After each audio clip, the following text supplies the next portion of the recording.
उस खौफनाक गैस त्रासदी की यादें अभी भी लोगों के दिलों में ताजा हैं और अब देश को दहशत में डालने वाली एक और गैस लीक, धनबाद, जो कोयले की राजधानी कहलाता है, आज जहरीली गैस की चपेट में है।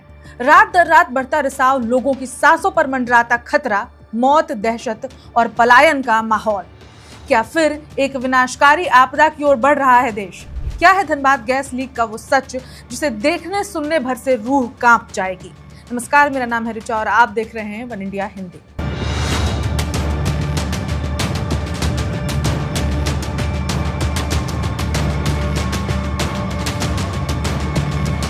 धनबाद, झारखंड का वो जिला जो अपनी कोयला खदानों के लिए जाना जाता है, आज एक अदृश्य मौत के साए में घिर चुका है।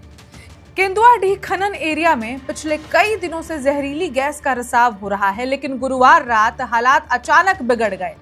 3 लोकेशंस जीएम बंगाल के पास, नया डेरा नंबर 1 गेट और केंदुआ नंबर 5 से लगातार गैस निकल रही है। ये सिर्फ रिसाव नहीं, ये सांसों पर हमला है। इस दानव से अब तक करीब 6000 से ज्यादा लोग प्रभावित हो चुके हैं। इलाके में दहशत का माहौल है और रात के अंधेरे में जब गैस का स्तर बढ़ा तो कई परिवार बच्चे और बुजुर्गों को लेकर घर से बाहर निकलने पर मजबूर हो गए।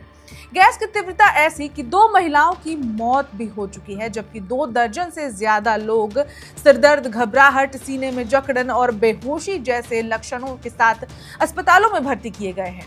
सबसे चिंताजनक बात यह है कि गैस रिसाव रुकने के बजाय फैलता जा रहा है। गैस का काम ही है फैलना। गैस की प्रॉपर्टी होती है कि वो एक्सपेंड करता है और ये जो गैस की प्रॉपर्टी है ये लोगों के लिए मौत का काल बन रहा है। बीसीसीएल के सीईओ विकास आनंद का दावा है कि गैस रोकने के लिए तकनीकी उपाय जारी है। वो ये भी कह रहे हैं कि रिसाव की तीव्रता पहले से कम हुई है और प्रभावित परिवारों को सुरक्षित स्थान पर ले जाया जा रहा है, लेकिन जमीनी हकीकत इससे कहीं ज्यादा डराने वाली है। गैस के बढ़ते असर से अब तक कई परिवार पलायन कर चुके हैं। धनबाद के डीसी आदित्य रंजन ने बताया कि कार्बन डाइऑक्साइड और कार्बन मोनोऑक्साइड दोनों बेहद खतरनाक गैसें जो रिस रही हैं, यानी कि धीरे धीरे स्लो पॉइजन की तरह निकल रही हैं। इन्हें न तो आसानी से महसूस किया जा सकता है और ना ही देखा जा सकता है, लेकिन ये चुपचाप शरीर को अंदर से खत्म कर देती हैं। इस मामले पर वैज्ञानिक टीम गैस की प्रकृति की जांच कर रही है। रिसाव वाले क्षेत्रों में मिट्टी भराई का काम चल रहा है। माइकिंग कर लोगों को तुरंत घर खाली करने को अपील की जा रही है। फिलहाल के लिए प्रभावित परिवारों को ओल्ड बंगला परिसर में शिफ्ट भी किया गया है। 3 एम्बुलेंस स्टैंड बाय पर तैनात हैं। लेकिन इससे भी बड़ा सवाल ये है, ये गैस लीक हुआ कैसे? और जवाब बेहद भयानक है। स्थानीय लोगों का आरोप है कि जमीन के अंदर यानी नीचे सालों से धुधकती आग को लेकर बीसीसीएल ने समय पर कोई कदम नहीं उठाया। भूमिगत आग और खनन की लापरवाही ने जमीन को खोखला कर दिया और गैस उसी दरार से बाहर आ रही है। गांव के लोग गुस्से में हैं, डर में हैं और अपनी जमीन छोड़ने को मजबूर हैं। वे मांग कर रहे हैं स्थायी पुनर्वास, रोजगार और खतरनाक खदान क्षेत्र के समाधान के लिए स्थायी प्लान।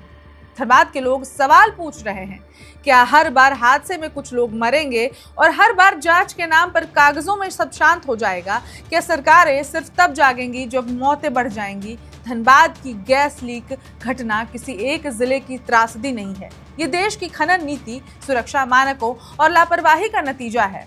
अगर हालात जल्द काबू में नहीं आए तो ये एक राष्ट्रीय आपदा में भी बदल सकती है। उस खबर में इतना ही। अपडेट्स आप तक पहुंचाते रहेंगे। देखते रहिए वन इंडिया हिंदी।